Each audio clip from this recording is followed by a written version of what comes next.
You ready? Let's go. Welcome to the Process Fixer, help you see the bigger picture. Derek Maines is the elixir, cut and waste away like scissor. Woo! Chat with you a little bit about one of the trends that's going on right now in business, and that is that there's a lot of layoffs happening. And it can be really scary if you're going through that. And a lot of big tech companies right now, in particular, are starting to make really strategic cuts. And I say strategic because there is some thought that goes into this. You know, it's like, are we going to eliminate a department? Are we going to, cut based upon tenure? There's lots of different things that happen in this. But one of the things we're seeing a little bit more of a trend of this time, and this is at least from me looking at the macro data when I'm on something like LinkedIn, is that it's not the entry-level people that are being eliminated. It seems to be a little bit higher level people that are being eliminated, which tells me that it's probably more about costs and less about performance. If it was just about performance, or if it was just about trying to retain internal knowledge, I would never want to cut my most senior people.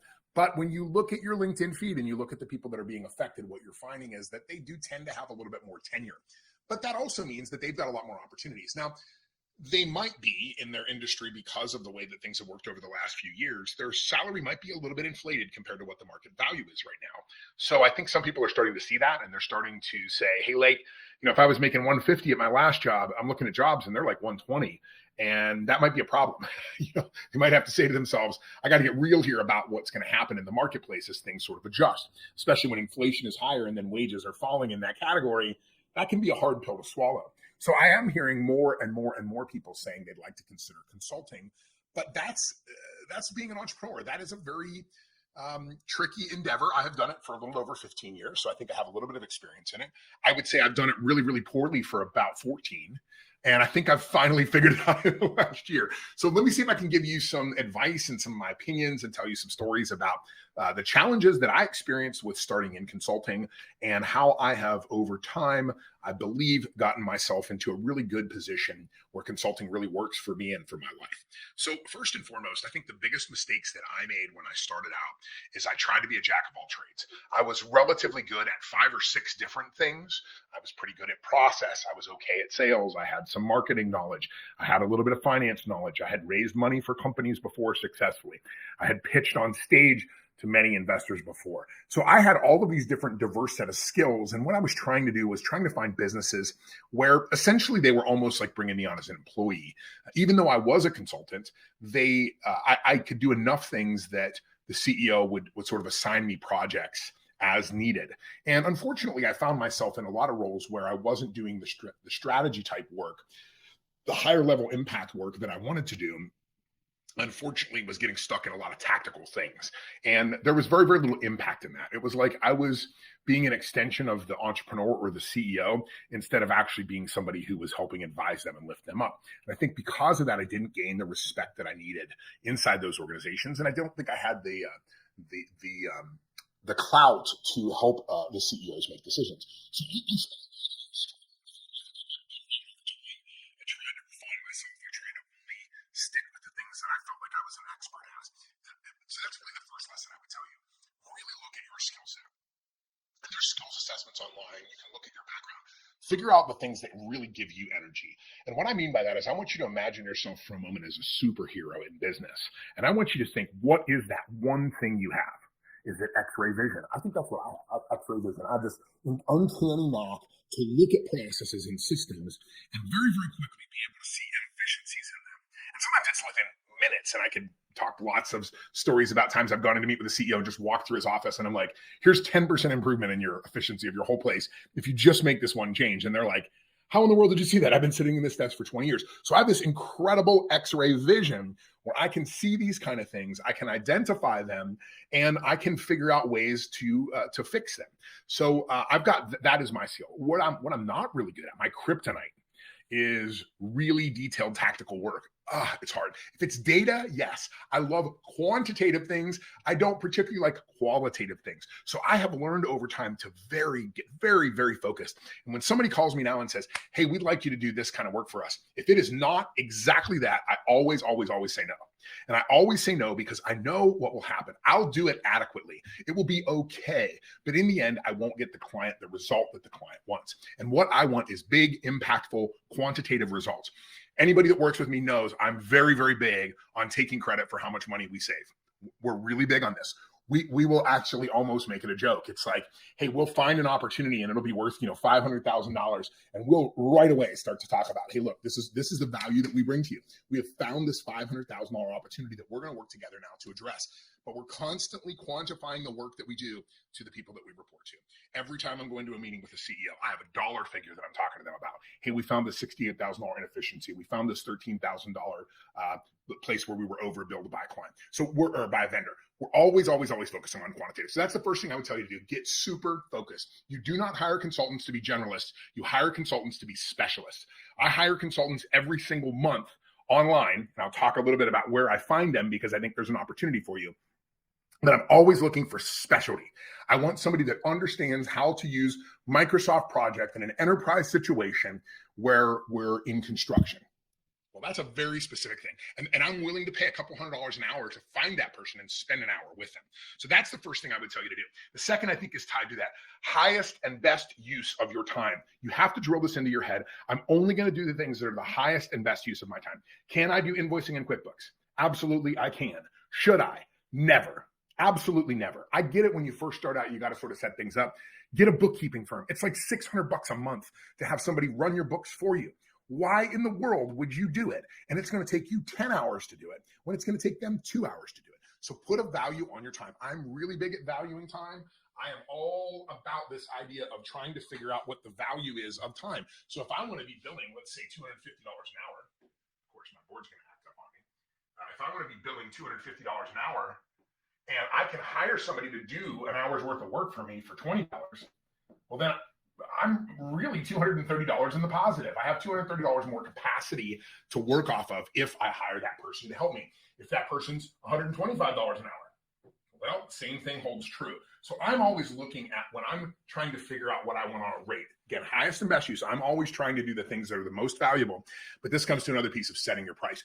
The mistake I think so many consultants make, and this is something that I please encourage you, do not fall into this rut, is undercharging. So what do I mean by that? If you're working on hourly, I don't work on hourly rates anymore. I work on project basis, and I work on the value that we return, and we guarantee our fee. Yeah, if I do a small engagement, an engagement over a couple of months, we actually guarantee 50% of our fee that we'll return if we can't find 3 times the value that we charge. That's just the way that we work, and it works out really well for us. But most people will do this. They'll say, well, I want to make $100,000 a year, so then they split that out into 52 months, and they're like, okay, $4K a week, we'll buy 40 hours, so I need to charge, $100 an hour. That's not the way to do it. Let me tell you, you're not going to book 40 hours a week.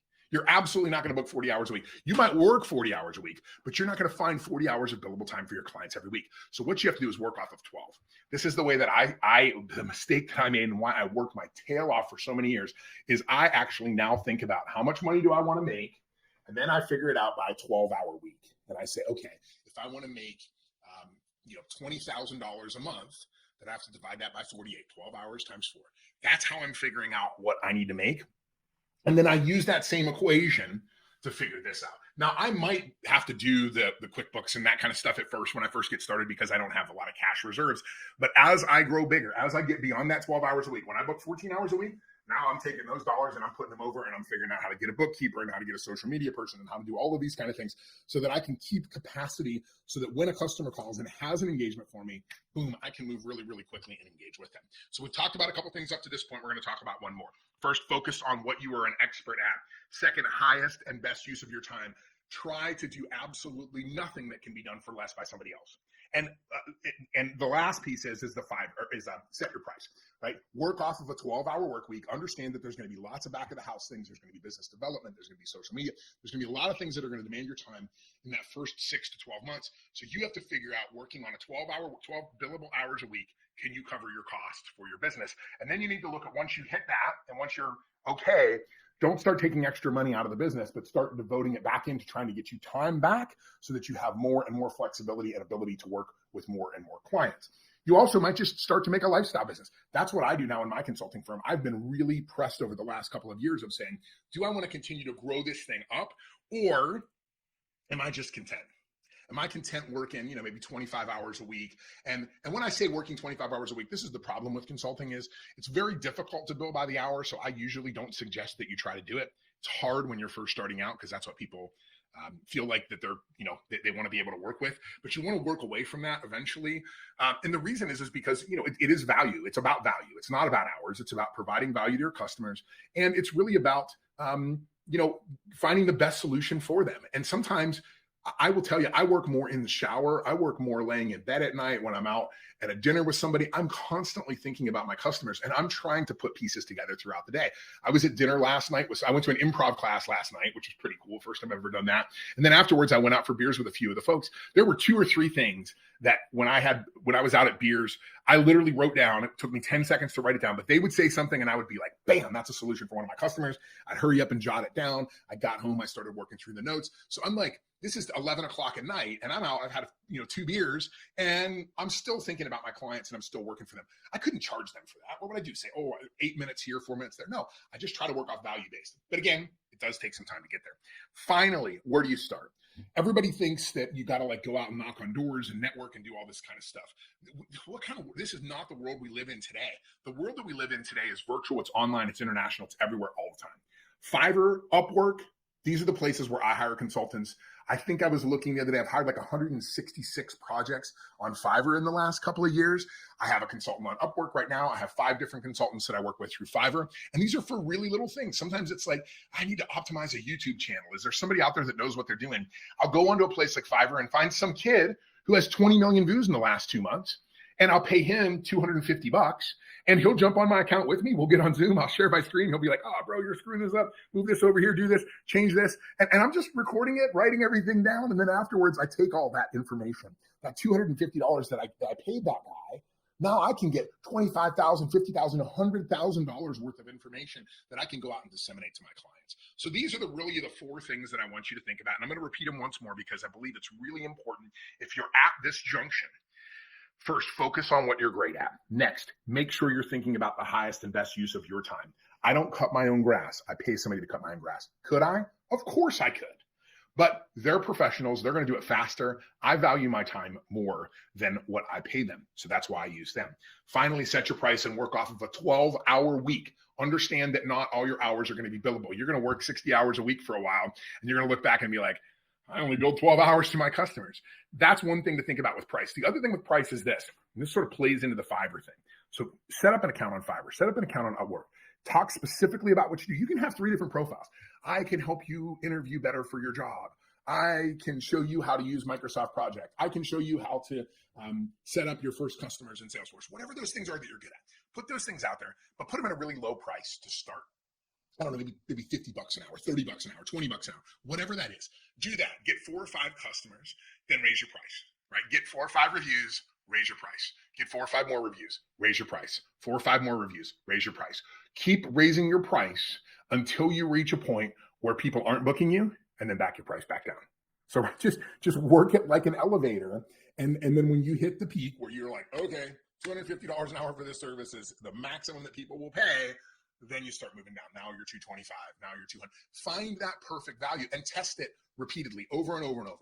Every couple months, just be like, let me try to add another $5 to it. Does that help? Doesn't it help? These are just the things that you have to do in consulting. Way too many people stick with their price for way too long. They've been $50 an hour 10 years ago, and they're $50 an hour today. And trust me, $50 is not $50 anymore.